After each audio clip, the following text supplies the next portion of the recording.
Good morning and welcome to Real Talk with Tamara.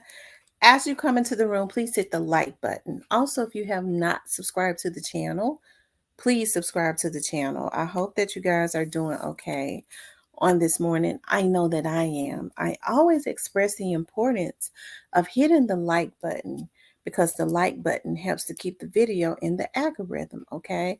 So like, share, subscribe, comment, all of those things, okay? All of those things. If you would like to support the channel, you could definitely support the channel via Cash App, okay? I want you guys to know how much I appreciate you so much. I appreciate my subscribers. I appreciate my moderators. Make sure you guys show them some respect because they are the gatekeepers of the chat. They keep the trolls out so that we can enjoy our chat, okay, in our show. I wanted to talk about, is there a serial K around the Memphis area and they aren't telling people? I had a subscriber to send me something and I appreciate him. Okay. I have subscribers to send me stuff all the time on my social medias. I really appreciate it. And it brought back to my remembrance a police officer who was over at my office probably back in May. It was either May or June. And we struck up a conversation. He's sitting there, and I didn't know him personally. He had to come over for a reason. And he ended up sitting there for a minute and he was talking about the precinct, the ward. Precincts are divided up by wards. And I'm getting ready to school people who sit up and talk about folks, who don't know anything about especially the Memphis Police Department. All you gotta do is ask me, I could tell you. Okay. When they say, well, this person was crooked and they went and answered that call when they're putting out a false information. So now they're gonna have to be careful now, okay? Because I'm getting ready to tell y'all how it works. Even at a precinct, a officer has a ward, like a 257's ward, 127 ward, and they are assigned to that particular ward in roll call. Okay, you'll be riding the one. So each area is divided up by wards. So let's just say, let's take the cookie shop for an example. I forget what ward the cookie shop is, but we do know that that is the Southeast Precinct. Okay, now I think they've changed it to Airway Station or whatever, but it's the Southeast Precinct. Okay, and so let's just say Yo Gotti's auntie worked at the Southeast Precinct, which she don't. But let's just use that as an example.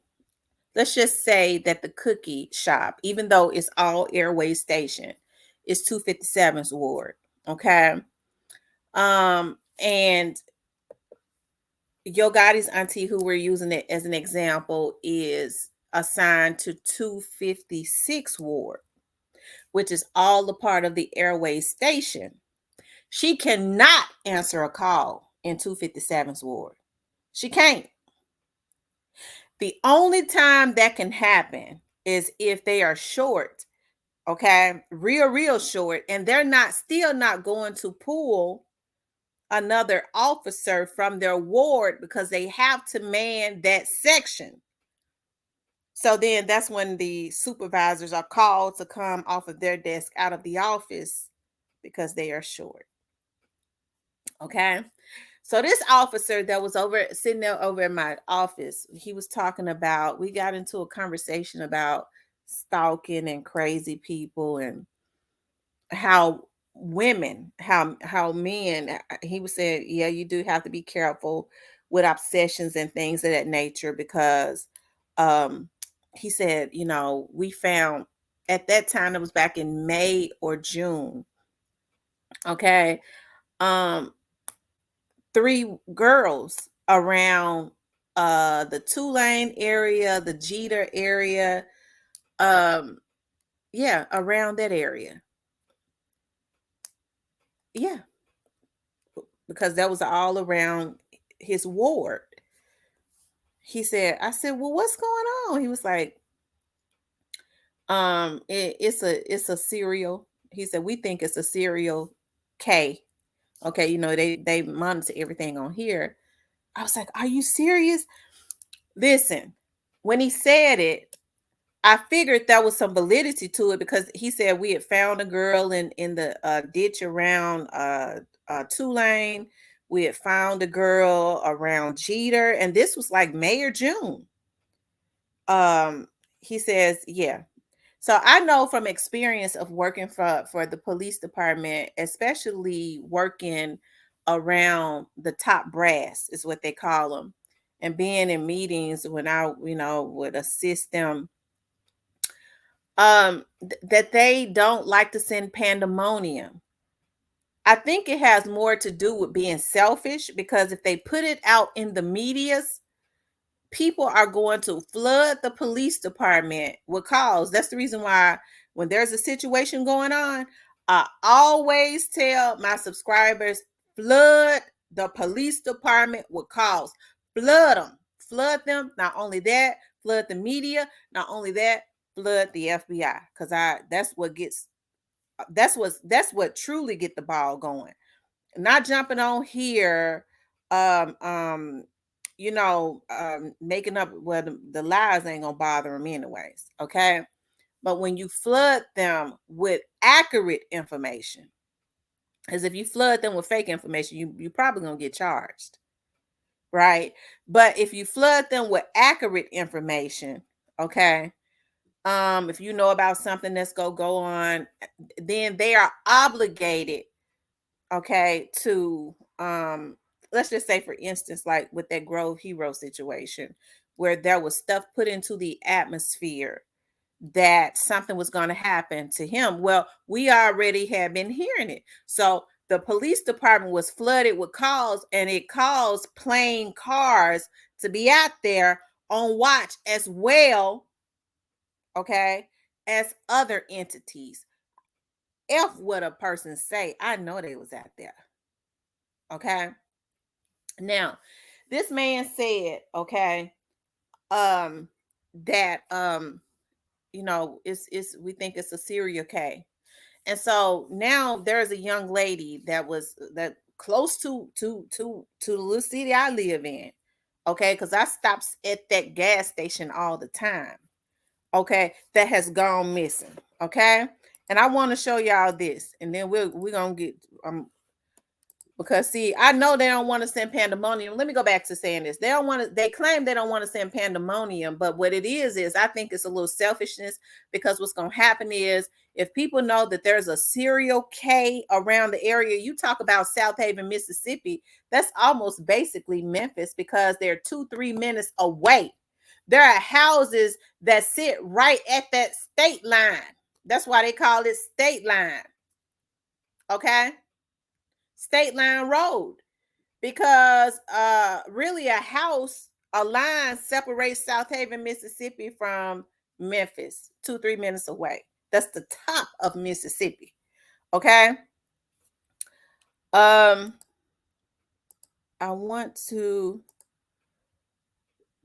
think this is the young lady. Okay. Her mother, it's weird, but I want y'all to hear what her mother has to say. Okay. I want you guys to hear what her name is, Bonita. Okay. Adams. Hold on, you guys.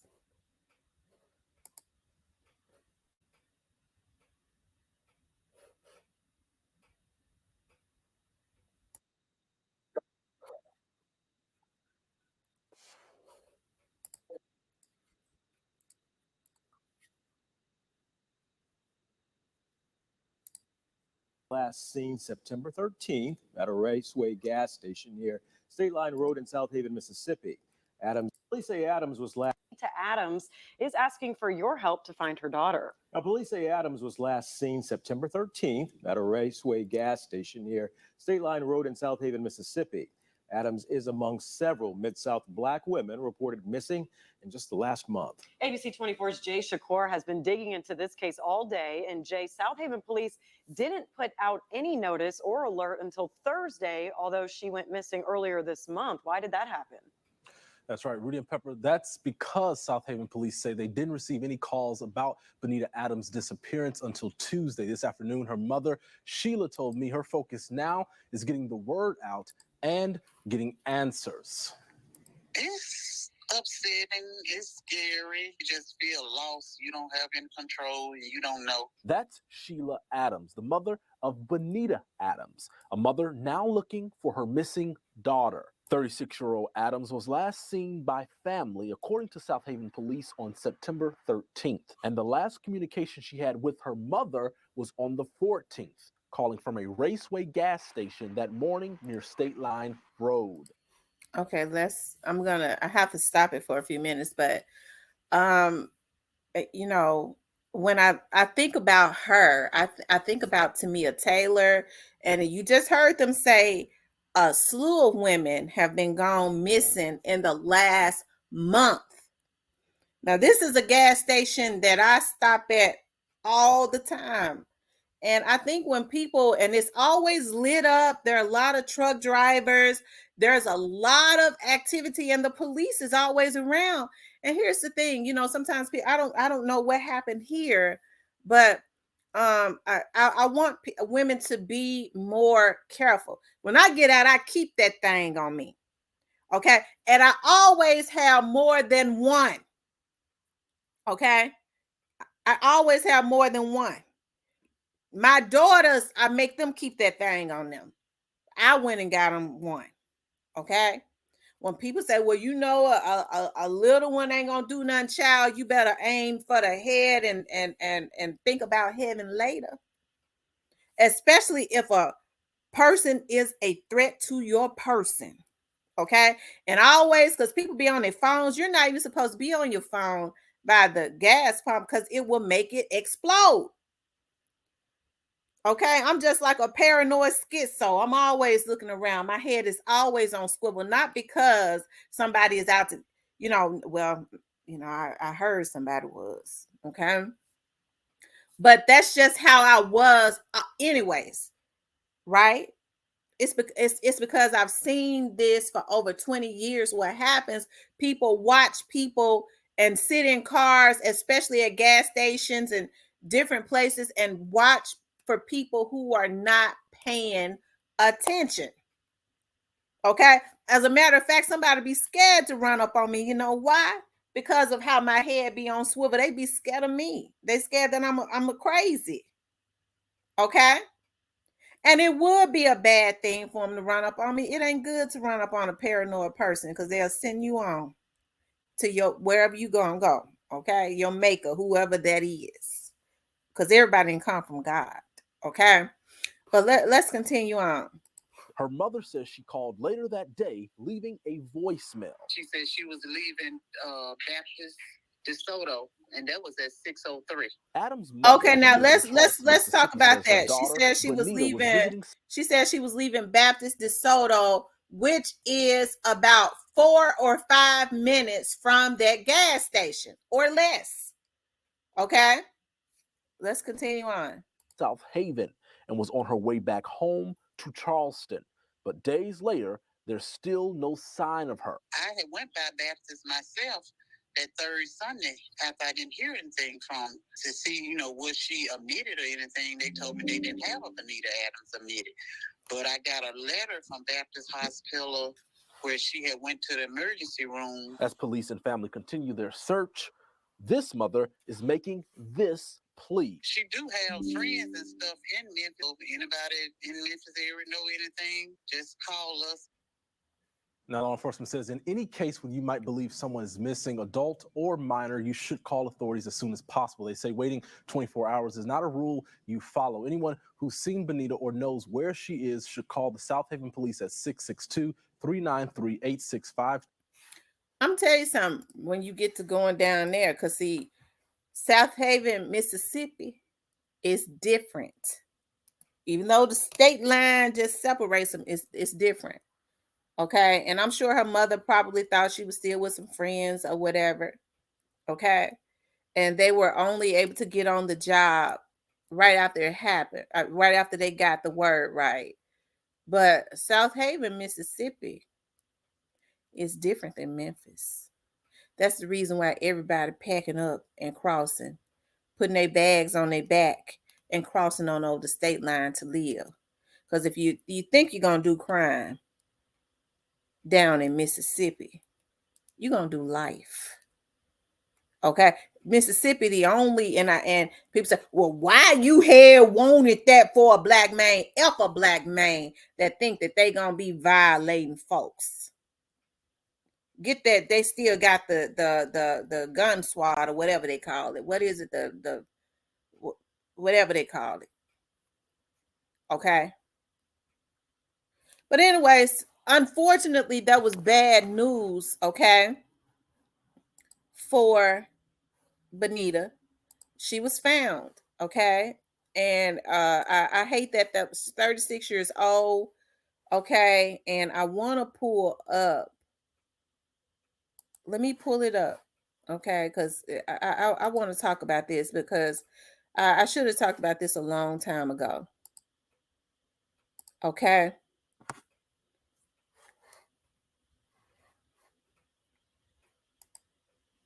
Shout out to Blackwood News, okay?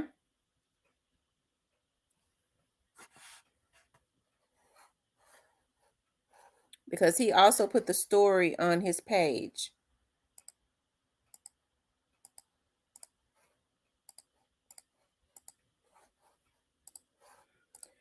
Okay, Blackwood News says breaking news from the family. Sad news coming out of South Haven. The missing woman, Bonita Adams, that was last seen at the Raceway gas station on State Line last week, was found and has been pronounced deceased. Her body was found beside some train tracks in South Memphis. No suspects in custody.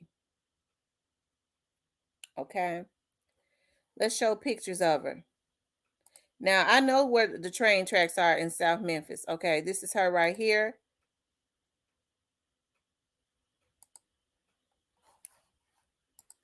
It could have been friends. It could have been anybody. But, you know, where Tamia was found at, where, you know, I was talking to a friend when I was over at his house the other day. I had to go over there for something. I told y'all that was the inspector over the East Precinct that had to deal with all of that stuff with Zachary Randolph and Trula Mafia and Kamisha and all of them.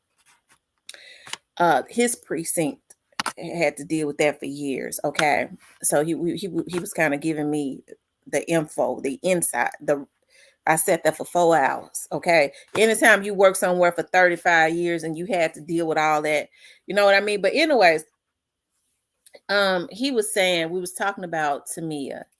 And I said, well, he was like, I don't know why, you know, that coroner from over in Arkansas would say that there was no foul play. He don't know that at this point. He says that there has not been a thorough investigation. He didn't know that. The body has not even been examined like that. And he went into talking about, you know, the riverboat company. It was possible. He didn't say they did, you know, because they make millions of dollars because they got a company that they own that boat and some more boats somewhere else where they go out on the ocean also. And so I said, well, you know, normally when stuff of that things of that nature happens, I said, you know, they're never found. He said, yeah, not unless, you know, some people have been found because it races quickly. And, you know, he said down in New Orleans, maybe. But she was found in South Memphis, the South Memphis area by, I guess it would be like the downtown South Memphis area, President's Island, right? It's close to, it's really almost the same. And so he said, well, what happened was she the water is low and she got caught up in weeds. Okay. And so um he says that's the reason that you know that happened. And so me personally, I feel like, and he's not on that investigation, so he wouldn't know the thorough ins and outs of what they're doing. He's not on it. Okay. But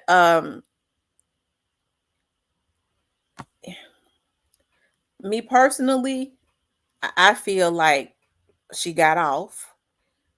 A lot of other people feel the same way, and that she was, thrown into it. And let's just say she didn't get off. I believe somebody pushed her over. Who was the person that she's talking to? And then they say there have been a slew of women around that area. You have to think about South Haven is Mississippi, but it's 2-3 minutes from Memphis, only the state line. Okay, you step over the state line, you're in South Haven, right? There are houses that are on the same street on Mill Branch, and one house sits in South Haven, Mississippi, and they're next door neighbors, and the other sits in Memphis, right, on Mill Branch, right? So yeah, is there a serial K in Memphis? I think so. I believe so. And I believe so because it took me back to what the patrolman that came over to my office back in May or June said. He said he was telling me about the girls that they had been finding. And I quickly said their boyfriend. Said, no, we think it's a serial K. But they have not put that out to the public, and they've always done that for selfish reasons. I think they said we don't want to send pandemonium because we ain't too sure. They need to be alerted. They always do that when it's Black girls. So then when they start stepping over into the white community, that's when everything starts going out, right? But this has been happening. They've been knowing this for months, and it's because they don't want the public calling saying, what is going on? Y'all need to figure this out. Okay? And so if they don't if they don't put all of it on the news, if they could classify it as somebody just walked away from home, who gonna just walk away from home? Vibrant young women, especially they got children, that's got a life and all that, and never they folks never hear from them again. They know the probabilities of that is 0. Okay. But yeah, you guys, be on the alert. Be on the alert. So this should prompt people, start calling the news, start calling the police department. And this needs to be put out on all of the airwaves so that women can be aware, especially Black women, because it's happening especially around the South Memphis area. Now, it could have been something else that happened to her, but you heard them say there have been a slew of women to go missing within the last month.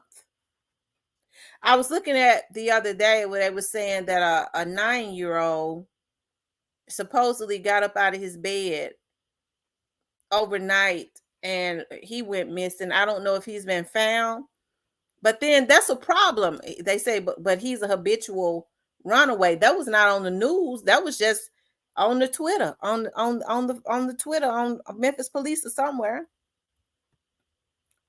But it's not normal for a 9-year-old to be consistently being habitual. What's going on in his home? What's going on in his household that makes him wants to get up and leave in the middle of the night at 2 and 3 o'clock in the morning and try to get away? Right now, they didn't say that he had mental issues. Okay. yeah, y'all, this right here, this needs to be spreaded all over, okay, so that women can be alert, since the Memphis Police Department, and it ain't got nothing to do with, CJ Davis. CJ, listen, this is something that has been practiced, and it comes from the very top, and I'm talking about it goes past the police chief. It goes to the mayor, and all of them tell the police chief that that's just something that they practice, and it's not right, because they don't want the folks on their tail. Okay.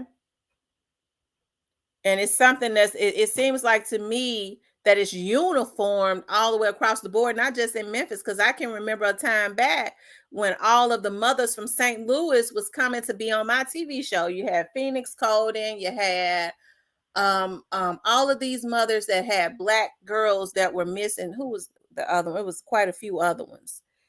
And they're still missing because St. Louis Police Department didn't take it seriously. And they were not putting it on the news, although there were, and then find out later there was a trafficking hub in St. Louis. This was around 2016 or something like that. And all of these girls were similar in look and size and all of that. And they were all from around the same area, and they're still considered missing. So this happens everywhere. But it's got to stop, okay? So, hopefully nobody would take this and, try to, as something as serious as this, and try to put a spin on it so that they can eat off of it, for days and days and days, by making it more grand. But God says, whatever you mean for bad, I'll make it good. Even if they start trying to, they making them girls go missing. CJ Davis want them girls to go missing, and start trying to put it on net so that they can put out all of that propaganda. But God says, I'll make it for my good. Even though they sick and twisted and they'll try to do it like that, they still putting the word out, okay? And even though they twisted, God says, I'll use it for my good, okay? So anything they do, God gonna make it good, because the word has to get out about what's going on, okay? And especially people around the Memphis area and South Haven area need to know, okay? But anyways, you guys, I want you guys to please like, share, and subscribe. If you would like to support the channel, you could definitely support the channel via Cash App. Talk with you later.